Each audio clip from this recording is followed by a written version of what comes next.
벌써 나의 23살 중 4분의 1이 지났다. 나는 내 2022년의 1분기를 회고하기로 했다. 내가 회고를 하는 이유는 지나간 일을 돌이켜 생각하면서 그동안의 나를 구체적으로 바라보기 위해서다. 그간 나를 거쳐간 생각, 나의 치열한 고민, 감사한 일들, 그리고 아쉬움까지 나의 순간들을 되짚다 보면 현재의 나를 정확히 알고 그 다음을 이야기할 수 있겠지. 나의 인생이니까 나를 알고 나를 위한 삶을 살기 위해서.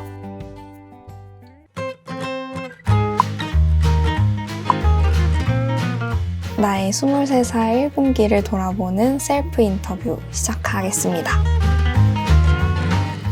첫 번째, 새로 찾게 된 나의 취향이 있다면 가장 찾아서 행복했던 취향은 바로 이겁니다. 풀숲, 초록 이런 것들을 되게 좋아하게 됐어요.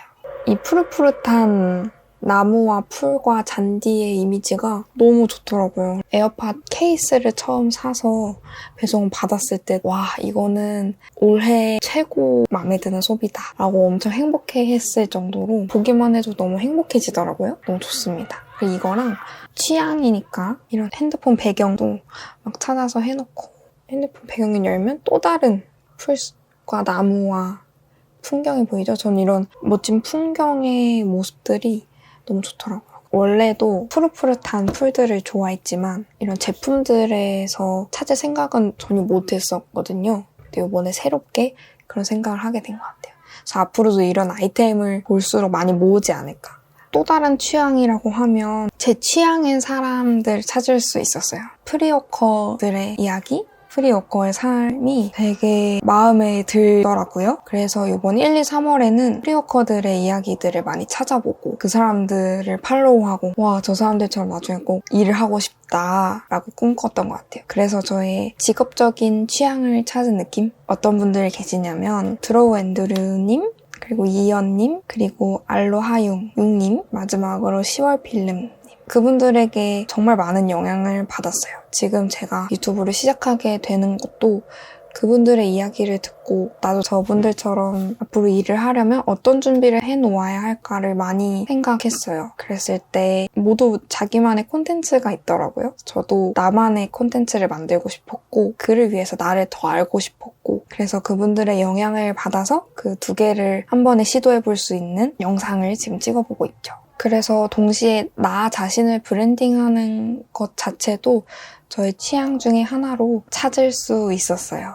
두 번째, 내가 도전해본 것은 굉장히 많습니다. 첫 번째로 혼자 여행을 처음 2월에 갔다 왔어요. 제주도로 3박 4일의 일정이었는데 가게 된 건 엄청 즉흥적으로 결정을 했어요. 이렇게 여유로운 방학은 처음인데 아니지, 여유롭진 않았지. 아무튼 당장 이제 다음 3월부터는 또 열심히 달려야 할 텐데 이 집에 있는 시간을 너무 잘 활용하고 싶은 거예요. 아깝지 않게 보내려면 어떻게 해야 될까 하다가 제주도로 혼자 여행을 가보자 하고 바로 비행기 티켓을 예매했던 그런 여행입니다. 저는 거의 아트 투어를 했어요. 3박 4일 동안 하루에 전시장을 3, 4개씩 다녔던 그런 경험이고요. 혼자 여행하니까 계획 짜는 것부터 유동적으로 일정을 조율하는 것까지 다 내 맘대로 할 수 있어서 너무 좋았어요. 또 내가 가고 싶은 곳만 여행 코스로 짜면 되니까 아트 투어를 할 수 있었던 것도 맞는 것 같고요. 그냥 혼자 있는 시간을 즐기려고 했죠. 원래 혼자 있는 걸 좋아하니까. 앞으로도 나만의 시간이 필요하다. 인생이 지친다. 어디론가 떠나고 싶다 했을 때 한 번씩 갈 것 같아요. 그리고 또 도전해본 건 10분 단편 영화제에 출품한 것이에요. 저는 영상 만드는 일이 그간 없었어서 그렇게 제대로 각 잡고 시나리오부터 촬영 제작까지 한 건 처음이었어요. 그래서 저한테는 굉장히 큰 도전이었고 지금 함께하고 있는 팀 브런치라는 친구들이랑 함께 우리 뭐라도 해보자 해서 도전했던 영화제였어요. 한국수자원공사에서 주관했던 물에 관련된 영상 공모였는데 거기에 짧게 저도 출연을 했죠. 그거 자체로도 저한테는 큰 도전이었던 것 같아요. 정말 연기라고도 할 수 없는 짧은 1, 2분의 출연이었지만 굉장히 떨리고 긴장됐던 그런 기억이에요.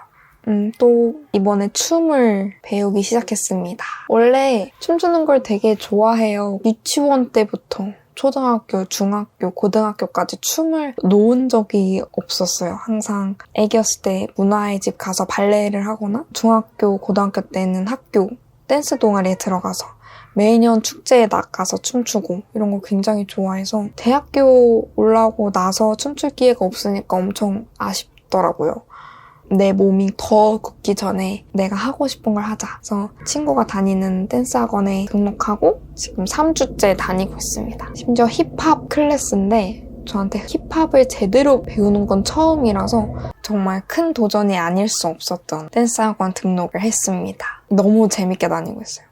내 삶이 좀 더 풍요로워진 기분? 그동안 나의 취미 생활을 다른 사람이 물었을 때 취미라고 할 수 있는 건 없었는데 그 하나가 생긴 기분이에요. 그리고 가장 큰 도전이죠. 운전을 하기 시작했습니다. 운전 면허를 따게 된 건 벌써 3년 전이에요. 차가 없다 보니까 운전할 기회가 없죠. 그래서 거의 장롱 면허로 있다가 이번에 차를 운전할 기회가 생겨서 아빠 쉬는 날마다 운전 연수를 받고 있습니다. 거의 3일에 한 번씩 여기저기 제가 운전해서 돌아다녀 보고 있죠. 처음엔 굉장히 겁도 났는데 지금은 어느 정도 적응이 된 것 같고 제 자신이 너무 좋습니다. 운전을 할 수 있는 제 자신. 너무 좋은 도전인 것 같아요. 1분기 동안 배웠던 것들. 이번 3개월 동안 어떤 배움이 있었냐 물어보면 2가지로 추릴 수 있을 것 같아요. 첫 번째는 유병욱 CD님의 카피라이팅 훈련 수업을 온라인으로 받을 수 있었어요. 총 4주의 교육 과정이거든요. 4주 동안 카피라이팅 훈련을 계속 하는 거예요. 내가 앞으로 어떤 업을 하게 될지 정확히는 모르겠지만 그중에 카피라이팅 꼭 들어가는 일이겠다라는 생각을 하게 됐고 그런 능력을 하나 길러놓고 싶어서 이 훈련을 듣기 시작했어요. 후기를 이야기하자면 인류학적으로 세상을 바라보는 그 시각이 카피라이팅에 굉장히 잘 녹아들더라고요. 카피라이팅을 잘 하려면 그런 시선이 꼭 필요하더라고요. 그걸 굉장히 느꼈고 내가 문화인류학 전공을 하길 잘했다라는 생각을 다시 한번 할 수 있었던 배움이었어요. 2번째로는 문화기획 실무교육을 지금 듣고 있습니다. 문화기획사 1986의 플레이어로서 활동을 이번 분기에 하기 시작하면서 실무교육도 같이 해주시고 계세요. 총 8주차 실무교육인데 지금까지 4주를 배웠고요. 문화기획의 실무라고 하면 기획자의 자질부터 디자이너와 협업하는 법, 기획서를 쓰는 법, 행사를 처음부터 끝까지 운영하는 법들을 실질적인 경험을 빗대서 설명을 해주셔서 아주 잘 재밌게 배우고 있습니다. 앞으로 어떤 일을 하게 될지 잘 모르겠지만 일상에 녹아드는 프로젝트를 기획하는 일은 꼭 하게 될 것 같아요. 지금 굉장히 재미를 느끼면서 배우고 있습니다. 시작하길 잘했다고 생각하는 건 모닝 페이지를 적는 것이에요. 바로 이겁니다. 이렇게 시작해서 이렇게 쓰고 있습니다. 이걸 쓰기 시작하게 된 이유는 글은 꼭 항상 쓰고 싶었어요. 그 하루에 남기고 싶은 이야기들 있잖아요. 그게 휘발되는 게 굉장히 아깝더라고요. 나의 깨달음들을 어디 적어서 잡아두고 싶었어요. 또 인간은 아침에 크리에이티브한 생각들을 많이 할 수 있다라는 얘기를 들었어요. 되게 많이 공감을 했고 아침마다 나의 무의식을 적는 모닝 페이지를 시작해보자 라고 생각해서 시작을 하게 됐습니다. 그리고 엄청 잘했다고 생각해요. 왜냐면 깨닫지 못했던 것들을 쓰면서 깨닫는 경험을 했어요. 많은 통찰을 할 수 있는 사람이면 좋겠다라고 생각해왔던 저였는데 내 생각들을 적으면서 거기에 더해서 내 생각이 발전되고 그 발전된 생각에 깨달음이 있더라고요. 그래서 저는 이 페이지들을 적으면서 나도 그동안 알지 못했던 깨달음들이 나왔네? 라고 하는 신기한 경험들을 하게 됐어요. 그래서 이거는 꼭 추천드립니다. 저는 그래서 매일 밤에 이 노트랑 펜 하나 자기 전에 머리맡에 두고 자요. 아침에 일어나면 엎드려서 졸린 채로 이렇게 쓰는 것. 잠도 굉장히 신선하게 깹니다. 엄청 추천해요. 또 뭐가 있냐면 영감을 받는 SNS 계정을 새로 팠어요. 저는 주로 SNS를 인스타그램으로 하는데요. 기존의 인스타그램 계정은 정말 개인 계정이라서 그 계정의 사용 목적은 친구들이 어떻게 사는지를 보는 건데 사실 그게 제 인생에 그렇게 도움이 되지는 않더라고요. 쓸데없이 내 자신이 위축되고 그래서 새로운 계정을 파게 됩니다. 직업적으로 혹은 내면적으로 본받고 싶은 사람들, 그런 도움이 되는 글들을 올리는 사람들만을 팔로우하자.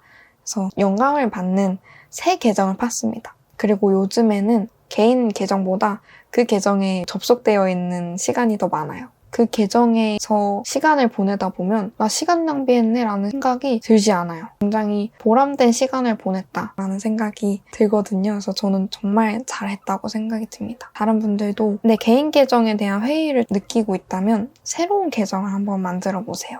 그리고 지금은 그 계정에 아무것도 없지만 계정을 앞으로 발전시켜서 제가 닮고 싶은 그 사람들과 소통까지 해보고 싶습니다. 아쉬웠던 건 있죠. 책을 안 읽은 거예요. 책을 읽고 싶었는데 핸드폰에 손이 먼저 가게 되더라고요. 큰 이유는 읽고 싶은 책이 주변에 없어서라는 생각이 이번에 들었어요. 그래서 책을 시켰습니다. 제가 읽고 싶은 걸 심사숙고해서 골랐으니까 아마 그 책은 재밌게 읽을 것 같아요. 앞으로는 책을 많이 읽고 싶습니다. 그리고 또 아쉬운 건 제가 새해가 되면서 다짐했던 것이 있어요. 바로 논문과 경제신문을 매일 하나씩 읽기였는데요. 사실 잘 안 됐죠. 하기까지가 어렵더라고요. 앞으로도 이걸 계획으로 세우고 싶은 마음은 있는데 좀 더 현실성이 있는 나에게 맞는 계획으로 바꿔보고 싶습니다. 이번 3개월 동안 카피라이팅 수업을 받으면서 나의 단어장을 하나 만들어야겠다라는 생각을 했어요. 저희는 수많은 글들을 읽고 살잖아요. 이 문장 너무 좋다. 이 단어 나중에 써먹을 수 있을 것 같은데? 하는 것들이 어디 적어놓질 않으니까 금방 날아가게 되더라고요. 그래서 이번 1, 2, 3월에 핸드폰 메모장에 적어두기 시작했습니다. 좀 보여드릴게요. 삶이 선명해지다. 나는 내 삶의 아티스트. 지금은 점을 찍는 시기이다. 내 것으로 만드는 시간을 투자하고 있는 것이다. 부터 시작해서 소셜 클럽, 소셜 다이닝 프로그램, 소셜링 이런 단어들이 주변에서 많이 보이더라고요. 나도 이런 프로그램을 만들고 싶은 것이 아닌가라는 생각이 들어서 적어놨고요. 딥다이, 무언가에 파고드는 것, 제 채널명과 굉장히 이어지는 것 같아서 적었습니다. 라이프 스타일 디자이너, 라이프 디자인, 라이프 코치라는 직업을 이야기하시는 분들도 계시더라고요. 나도 그런 직업을 앞으로 이야기하게 되지 않을까 싶어서 적었고 아래 내용들도 다 비슷합니다. 굉장히 마음에 들었던 문장을 적은 것도 있어요. 조용히 그리고 뜨겁게 태어나는 봄. 생각을 꼽꼽 씹어서 하다. 바닥을 작은 반동으로 튀어올랐다. 이런 문장들이 너무 좋았어요. 나도 나중에 이런 카피를 적고 싶다라는 생각에 적어놨습니다. 저에게 깨달음을 주는 말들도 적어놨어요. 자기가 어떤 순간을 좋아하는지, 어떤 경험을 좋아하는지 예민하게 알 필요가 있다. 그래야 내 브랜딩이 된다. 이런 이야기들. 그리고 인풋에 오류에 빠지지 말아라. 제가 자기계발서 읽는 걸 굉장히 좋아해요. 그리고 자기계발 영상들을 굉장히 많이 보거든요. 그걸 보는 것 자체로 내 자신이 한 단계 나아졌다라는 생각이 잘 취하기 쉬운데 사실은 그냥 인풋만 있을 뿐이지 아웃풋까지는 이루어지지 않았잖아요. 그건 아무 소용이 없다는 얘기죠. 그래서 받아들였다면 내 것으로 풀어내서 아웃풋을 만들어라 하는 굉장히 좋은 깨달음을 얻었던 시기입니다. 그래서 이 관련된 문장을 적어놨어요. 앞으로도 글, 문장, 단어, 수집장을 채워나갈 예정이고 지금보다 더 다양한 것들을 마구마구 적을 계획입니다. 네, 그래서 이렇게 나의 23살 1분기 회고를 마쳤고요. 회고에 느낀 점은 굉장히 하길 잘했다입니다. 지금까지 어떤 기간을 정해서 그 시간을 돌아보는 일을 해본 적이 거의 없었던 것 같아요. 이번이 처음인데 그동안의 나를 이렇게 구체적으로 들여다보니까 아, 내가 잘 살았구나 라고 과거의 나를 위로하는 기분이었어요. 그리고 마지막으로 과거를 돌아보니까 부족한 점, 아쉬웠던 점이 어떤 것인지 보이고 그걸 토대로 다음 계획을 세울 수 있더라고요. 이 영상을 보시는 여러분들께도 과거에나 지금의 나를 돌아보는 시간을 꼭 가지시기를 추천드리고 그걸 통해서 나 자신을 한번 위로해주고 다음을 나에게 맞춰서 준비해보는 경험을 꼭 하셨으면 좋겠습니다. 안녕!